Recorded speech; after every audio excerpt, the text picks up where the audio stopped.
Okay, let me introduce you with the new project. This is a code generator. It's built with HTML, CSS, and JavaScript.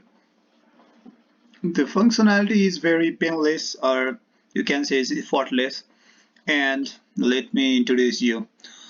We have two special type of button here.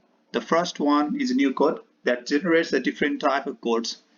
When pressed, we get new code. When pressed, it produces a new code. And also the codes are extracted from the API,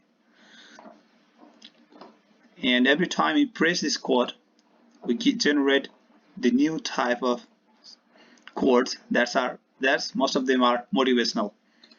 All right, and also there is one other functionality. It's a Twitter icon.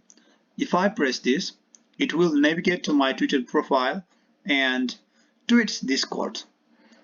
It makes this codes ready to get tweeted.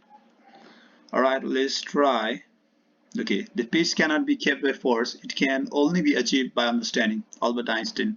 If I press this, yeah, it opens my profile and it makes it ready for the tweet. To get to know how to develop this project, I will attach the link project source code to the video attachment on the description box. You can find the source code there and implement on your own. It's very basic. You can do it with your own, even with a basic understanding of HTML, CSS, and JavaScript.